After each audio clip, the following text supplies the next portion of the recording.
It is important to the health and well-being of businesses and organizations. But it's also important to the health and well-being of each one of us. And like our wonderful president, Scott Brown, is always reminding us, if you fail to plan, then you fail, then you plan to fail.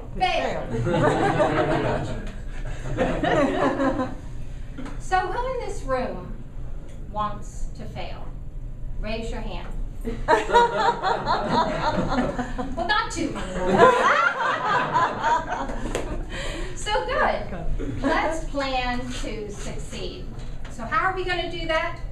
We're going to use strategic planning. And there are 4 parts to strategic planning. There's the mission and the vision. There is core values.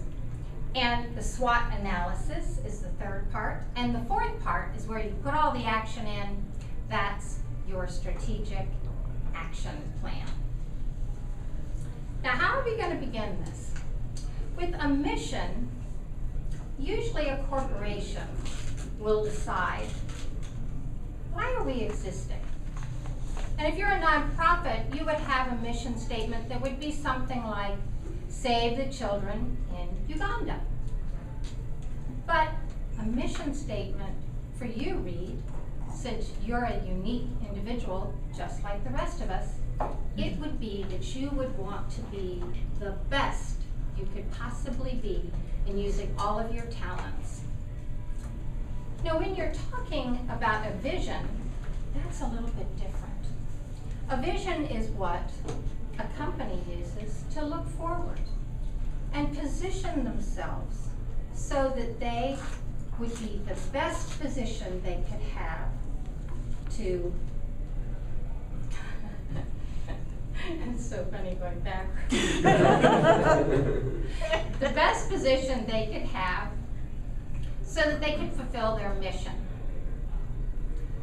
So when I look at 20 students that I had, that I was transitioning from high school into the workforce, I asked them, what is your vision?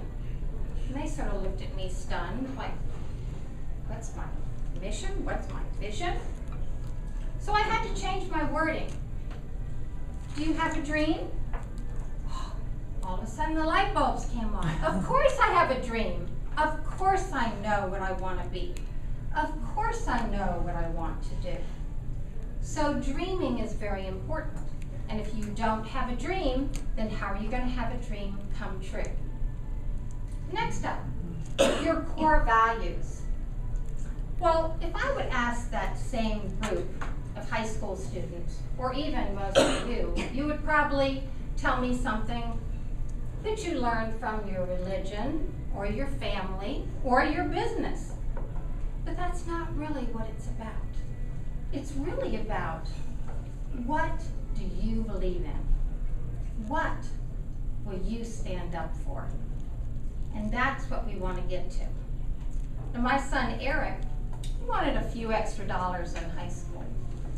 So he decided he'd get a job. So he went out and sold vacuums. Well, he loves meeting people, and he had a great time until he sold his first vacuum for $2,000. Wow. That's right. Wow.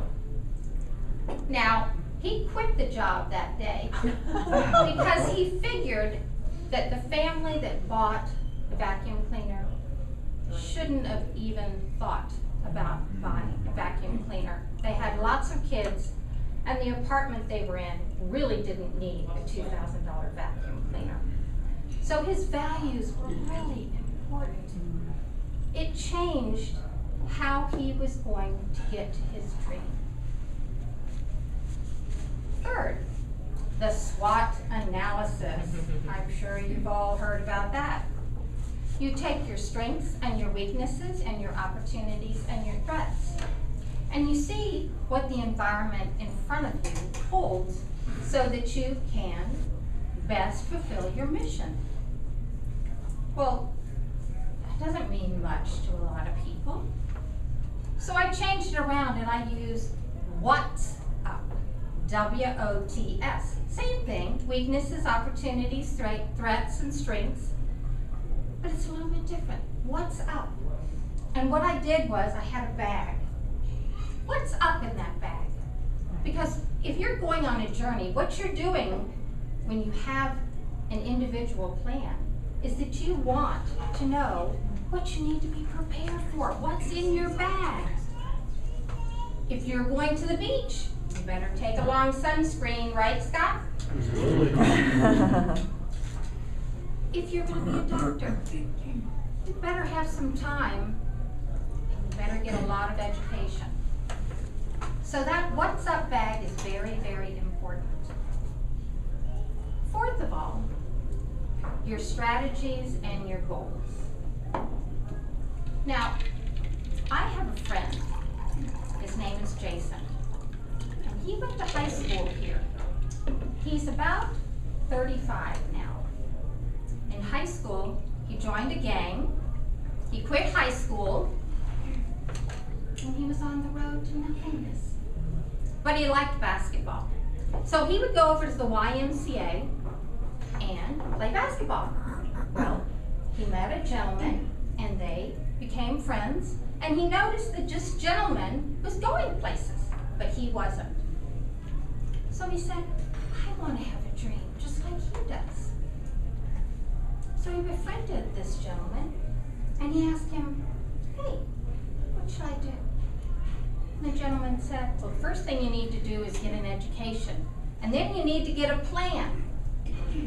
And do you know, Jason went back to school. He got his GED, and with a plan and some hard work, he got a full scholarship to Stanford University in California. He graduated magna cum laude. He has a master's degree, and he's the author of 3 books about education. Now, he had a plan, and he put action to it, and he succeeded. So think about that. It's like our friend Scott and our friend Benjamin Franklin. If you're failing to plan, then you're planning to fail. So who's with me? Who's going to plan to succeed? All right, let's go with our strategic plan.